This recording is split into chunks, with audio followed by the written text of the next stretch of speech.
Praise be Jesus Christ. Welcome to Catholic Forum. I'm your host for tonight, Alan Dunst, and want to welcome everyone who's watching on public access cable or on the internet, or perhaps listening on our audio podcast. Those of you who are on audio podcasts are in for a special treat tonight, because not only are you going to get some conversation, but we're going to have actually a few musical interludes as well. So, because our guest tonight is Daniel Oberreuter. That's right. Welcome. Thank you. Daniel is the lead singer of a authentically Catholic rock band, which I found terribly interesting when I found you on the internet. And there are Christian rock bands, lots of them, but very few Catholic rock bands. And when you come across Catholic musicians, they tend to be more liturgically based. But your group rocks. So I want to welcome you. And let's start off by just telling me how you got started. I understand that you were a church musician. At what time, and you decided to start a band? How did that go? Well, really, you got to go back to like high school. I was in a rock band and wanted to be a rock star. But my mother had different plans for me. So I went to college and ended up getting a degree in theology and a music minor, and started working right after college for a church doing music and, leading a youth choir and stuff. And then I just felt this need and desire of listening to just what the kids were listening to. There's a lot of different, evangelical bands out there, but there weren't any like authentic Catholic bands. And I just thought to myself, it'd be a great idea to have like a truly authentically Catholic rock band. And so that's kind of where I started. And I was doing music too at the church too. And at the start, I thought, this wouldn't probably be something for, the liturgy. But more so for like a concert for the kids. But then now it's kind of morphed into realizing just, so many people just appreciate good Catholic rock, Like, it doesn't have to be youth, or there's so many people, different ages, that like good rock music. And when you put the Catholic lyrics with it, then you can really influence people. So that's kind of how I started the group. Okay, excellent. And coming from that liturgical background, and do you see a line, like you mentioned, kind of sensing a line between what you're playing as being liturgical versus not, and that kind of thing? Yeah, a lot of the stuff that I write, honestly, I wouldn't feel comfortable playing it in a liturgy setting. There are a few songs, though, that I've written that I actually do play during the liturgy. Like the song "Come Hold My Son" or "My Soul."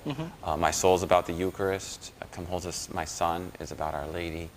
And it's, I definitely, when I talk about it at my concerts, I relate it to the Eucharist. So there are some songs that I've definitely written that are liturgical. But a lot of them are, geared and aimed at like a concert setting. Sure. And I think we're going to play a little clip right now to kind of introduce people to maybe the heavier side. Sure. Yeah. And I should mention that the name of your band is The Thirsting. That's right. And just to demonstrate how Catholic you are, the website is thethirstingcatholic.com. That's right. So we're going to play that clip for you right now.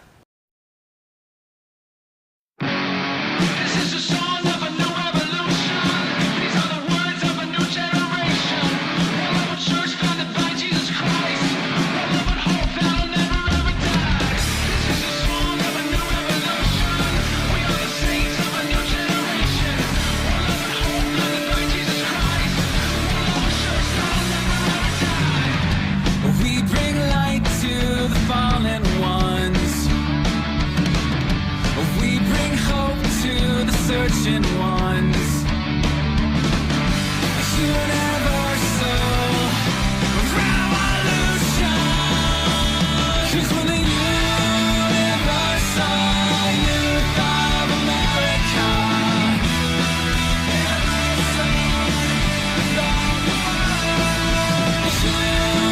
Universal youth of America.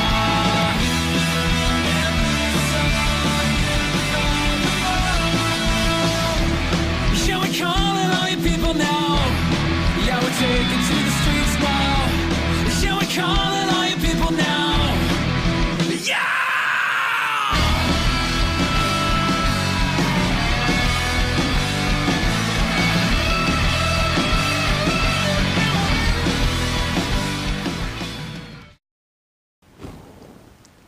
Excellent. Thank I you. love that stuff. That's great. Now that's the title cut from your new CD, Universal Youth. Right. And I bet a lot of people don't realize that Catholic actually means universal, right? And talking about the one church that Christ established. That's right. So I love the way that a lot of your lyrics have a definite catechetical bent to them. There's teaching in there, and Right. do you set about in that vein when you are writing lyrics to try to? Yeah, I mean, certainly in the stuff that I put out, I had one of my original desires with the band was to teach through music, because there's a lot of bad teaching out there, frankly. So wanted to teach truths about God and His church, the Catholic Church, through music. So definitely, I've approached songs with a purposeful, meaning to them. Some songs that talk about confession, or like Universal Youth, which you guys just played.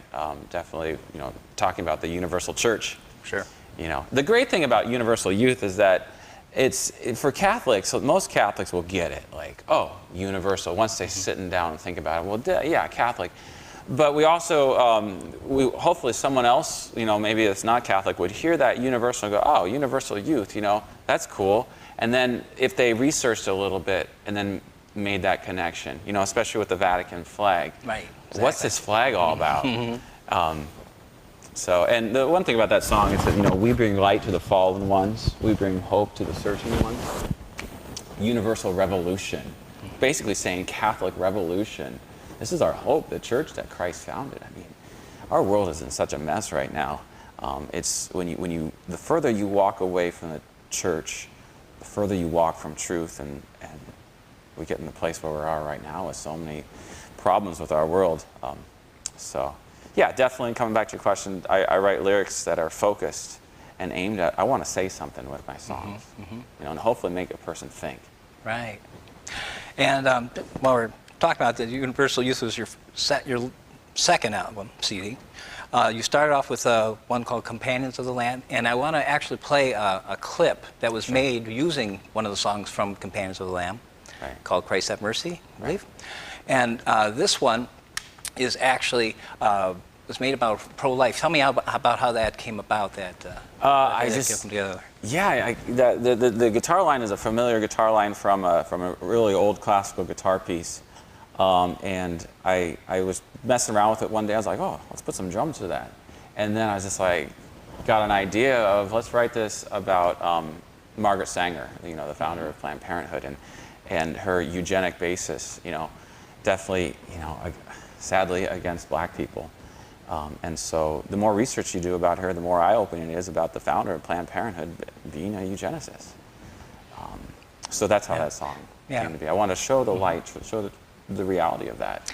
Yeah, and the lyrics are not flinching, and I do want to advise people watching the video, neither is the video flinching. And so if you're disturbed by the weapons and results of the war against women, you might want to avert your eyes for the next minute and a half while you listen to the music.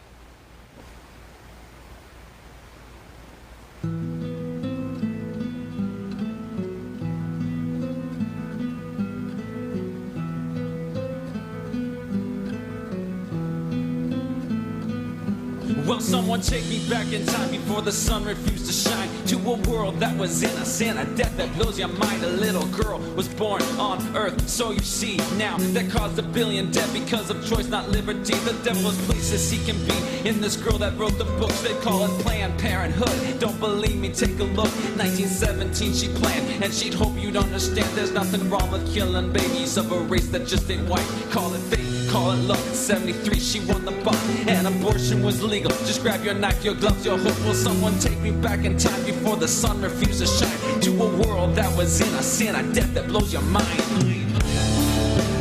Lord have mercy. Lord have mercy. Christ have mercy. Lord have mercy. Christ have mercy. Christ have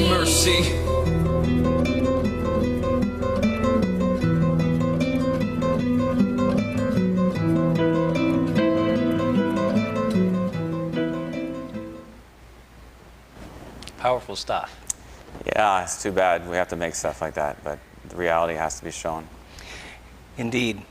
So speaking of, very clear lyrics and there's not a lot of ambiguity. I was wondering if, your lyrical style filled with obviously Catholic imagery, sacramental, Marian ideas and that kind of thing, might tend to, limit your audience. I was wondering, do you think of yourself as, the church being your audience, or do you find that the music that you're doing kind of smooths out the way to introduce some of that imagery to audiences that might not otherwise, Well, right now, there's definitely a push to write, in the albums that I put out, music for the church, because, like I said, there's not very many authentically Catholic bands out there writing lyrics for the church. So I want to focus on that need that I see in the church. I would love, I think there's some songs on Universal Youth that are definitely not, only about the Catholic Church. And I think that album crosses over a little bit more. Mm-hmm. And that was a little bit of my goal with Universal Youth, to be that the Catholics, again, with the Universal would get it, hopefully. But then as someone else that didn't know, that wouldn't be turned off, because sometimes people are turned off when you're blatantly, overtly Catholic. And so my goal with that was to do both, be overtly Catholic, and at the same time, for someone that's not, to be drawn in, hopefully, through the music, like the song Stepping Into the Day. Yep. And there's another song called Once is a Lifetime. Mm-hmm. And these songs are pretty, Once in a Lifetime it doesn't have to be a Christian song, but it's definitely on a Catholic album. So, yeah. Yep, excellent. So I wanted to talk a little bit, we talked about, the first two songs we've listened to have a little bit of a rap influence on them. Yeah. And I was wondering if you find, is that something that you kind of fell into because you can articulate a lot of ideas in rap that you can't try to, sing through. And then also was wondering about, the influences that in your music, that might have brought you there. Yeah, I kind of, the rap stuff, actually, I was just really influenced by Toby Mac. Mm-hmm. I was just really impressed with his stuff.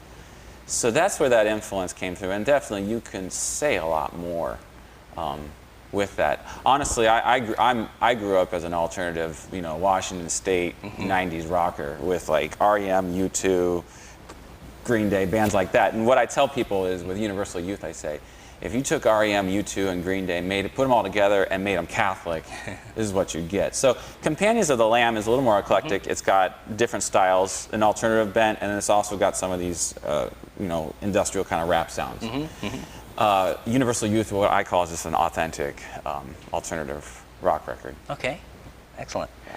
And I noticed that you actually have a third collection, which is kind of, I guess we call it the softer side. It's the softer of the side. thirsting. Yeah, I had all these old ladies coming up to me wanting to buy my music, and I felt I needed to do something, make sure that they would be a little happier with the end product, with what they're buying. So yeah, "Come Hold My Son" is just the first song is the title track, "Come Hold My Son," and it's a lighter side. It takes the lighter songs from these two albums. Yeah, a little more melodic, that kind of thing. Yeah. Yeah.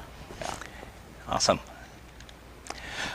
So I wanted to ask you about, life as a musician, Sure. because I think most people may not realize that the life of a musician is typically actually very hard. Yeah. I mean, if you're not one of the people sitting on the top 40, you're sitting at a desk trying to eke out a living to pay for your passion.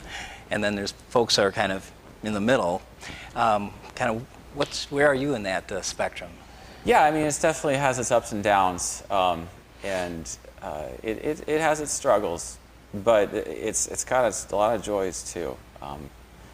I couldn't imagine doing it in a secular vein, because I'm so blessed doing it within the Catholic Church. There's so many people that I'm blessed by and take care of me and looking out for me, and then to be able to spread, the love of God is pretty awesome, that God would allow me to do that for Him.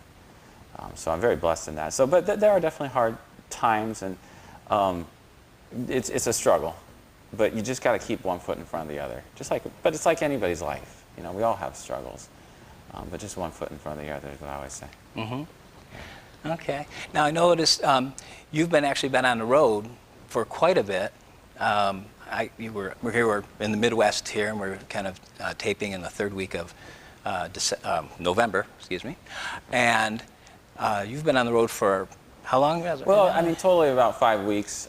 I've gone back to see my wife and my son for about a week and a half there. So before this fall, I was always touring actually with my wife, and we took my son with me. Okay. And so that's how we were balancing out. But my wife is pregnant with another child, and so we kind of said, you know, honey, I don't know if you want to be on a bus while you're pregnant. Right. You know, we have a small shuttle bus that we got off of Craigslist for $4,500, you know, wow. and put bunks in. And for right now, I'm just traveling by myself. The band flies in about once a month when churches can afford to have the band. And when they're not, then I'm doing solo acoustic shows by myself. But our dream is to own a big, like 46-foot bus that we can kind of live in. So if there's any donors out there that want to help us out, we've got the bus picked out that we There you go. want. Oh, we know that. We just have to save up some serious money. Gotcha. So, but whatever God wills, one day at a time. You know, right now it's been a struggle just because we're apart from each other. But I'm going back to see her for Thanksgiving, and that'll be wonderful, and the family.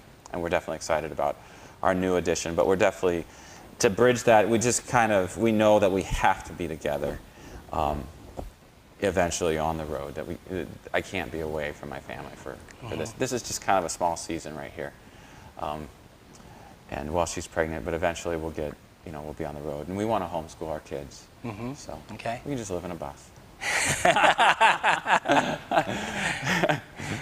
Yeah, because that's a struggle that, you know, obviously St. Paul recognized that struggle between ministry and family and people even not necessarily on the road, but who are just volunteering at church. They have that same struggle sometimes, you know, the family time, the church time, and that kind of thing. And finding that balance is definitely can be difficult sometimes. Yeah. So I want to also spend a quick moment talking about you talking. Not only are you a great musician, but obviously you said you got a degree in theology, and you share that, and I found very captivating your talk on the rosary. So I want to just play a little clip from that so people kind of get an idea of, you know, what you're talking about at your concerts in addition to just rocking out. When I pray the rosary, I ask the question, how did it feel? So if I'm praying the first sorrowful mystery, Jesus is agony in the garden, I ask Jesus, how did that feel? Jesus was alone in the garden, abandoned by his friends, and he knows that within less than 24 hours, his hands and feet are going to be pinned to that cross. And so he begins to sweat. And the scriptures say that he sweat blood. And this is an actual medical condition that can happen to people, sweating blood. He was so anxious. He knew that nails were going to be pinned through his hands and his feet. Jesus, how did that feel? Do you think 10 Hail Marys is enough to think about that? Second sorrowful mystery. Jesus is scourged at the pillar. So they literally take Jesus and they tie him up, they tie his hands, and then they just thrash his body. I mean, we're talking just whip after whip after whip after blow, and they just thrash his body. Jesus, how did that feel? Now, real quick, I want you to pay attention to this next thing I say. I talked about that Saint Faustina, earlier about that song, Ocean of Mercy. Jesus told her that the reason why he subjected himself to the scourging was because of sins of the flesh. 1917, Mary, in 1917, appeared to 3 young children in a place called Fatima. There's the miracle of the spinning sun. It was covered in the local newspapers in 1917. The sun begins to spin around and around and around. It comes closer and closer, and people thought it was the end of the world. This is real. Look it up on the internet. 1917. 70,000 people witnessed the sun begin to dance. This was Mary when she appeared at Fatima. She asked us all to pray the rosary every day. And she said, these aren't my words, she said, souls fall into hell like snowflakes because of sexual sins. Because there's no one to pray for them or do penance for them. The second sorrowful mystery, Jesus, scourged at the pillar. Is 10 Hail Marys enough to think about that? Again, really powerful. So obviously you bring that degree to good use. Sure. Are there other things that you talk about besides the rosary? Do you have other things that you present on? You know, I talk about it just in little ways, you know, relationships and trying to following God's will. There's a song I wrote called The Road, and it's a song about a girl that I knew that broke up with her boyfriend because she felt Jesus saying that she wasn't supposed to be with him.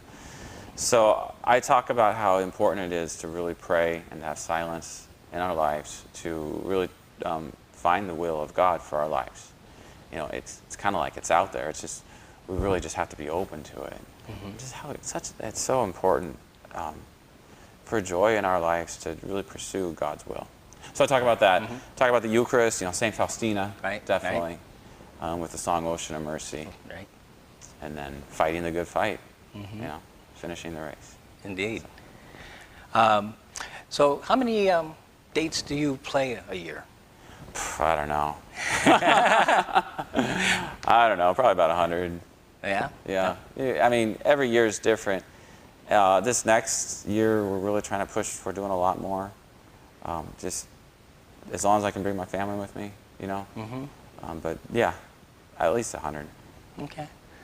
And at this point, you mentioned, you know, the band comes out when a church can afford you. How much does it cost to bring the band out? It's, in case we have people watching. it's it's a sliding scale. But usually what we've been doing, at least right now, and it's going to change because right now we got to fly guys in and out. If it's just one Catholic church, or, you know, it doesn't have to be a Catholic church, we'll come, but we usually try to get 3,500 at least, which is a deal because we bring the full sound system, lights, and that whole package. But we know not every church has a ton of money. Sure. So that's right now because that's just like a one. And then a lot of times if we get two churches on a weekend, we'll ask for 2,500. So it kind of breaks it up. Okay. We want to do a tour in the coming fall where hopefully we could get that down to 1,500, but we've been trying to get about 4 shows a week, and then bring a full production and full crew, which is an amazing deal considering the amount of work that goes into all this. Right. But we know that not every church has a ton of money, so we want to be able. We don't want money to get in the way of ministering. So, but Sure. it's a reality. People got jobs. People got to pay bills. Right. So. Right. So there's the rest of the band. Are they full-time musicians as well that you just kind of bring in for the occasion, or are they doing Right now, gigs? they all have jobs. Okay. And they'll fly in on the weekends. Okay. Hopefully, in the next year in the fall, we'll be able to do that. They can all come along with us, and it's just hard in the Catholic Church because you're kind of opening up new doors for a rock band, you know. Sure. So it's hit and miss a little bit. So we're trying to show more and more people, and then the more we show that, hopefully the more sustainable it can be to Right. actually make this their full-time jobs for Sure. the guys in the band. Well, I wish you the best with that. We're going to. One thing I want to tell people is how to get a hold of you. If they wanted to book you, where would they go? Easiest is the website, thethirstingcatholic.com. Just www.thethirsting, THIRSTING, Catholic.com. Click on the contacts page, and we just hired a booking agent, and you'll get in touch with her, and she'll take care of you. Okay, excellent. And I encourage churches or anyone watching, if you want to buy the CDs, buy the CDs. You know, don't You can buy them online. Just go to our store tab on the website. Yep, excellent material there. And hire them, bring them in, and your kids are going to love it. I can also come for solo acoustic concerts, and those are easy. When I'm on the road, we usually ask for about 500. If I'm flying in, maybe like 1,000. So you know, Daniel, we named the show Rockin For Mama for a reason, which may not be apparent, but when you think about it, you're on the road serving Christ, but at the same time, you're honoring his Queen Mother, Mary, and you're serving his bride, the church, and you're providing sustenance to your wife, the mother of your children.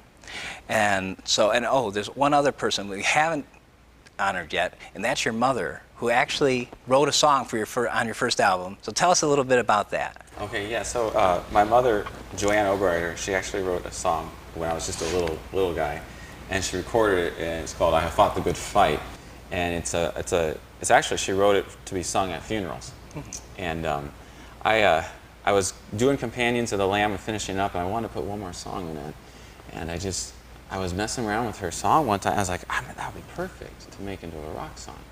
So it's based off the writings of St. Paul, saying, "I fought the good fight, I finished the race, I've kept the faith." So. Well, we're looking forward to a wonderful acoustic version. In the meantime, we want to thank you for joining us and hope that you'll join us again. And may God bless you in the name of the Father, and the Son, and the Holy Spirit. Amen. Amen. I have fought the good fight, I have finished the race, I have kept the faith. And from now on, a merited crown awaits me. I have fought the good fight, I have finished the race, I have kept the faith. And from now on, a merited crown awaits me. And as for you, be faithful to what you've received, and forever believe, 'cause in Christ you'll succeed. And no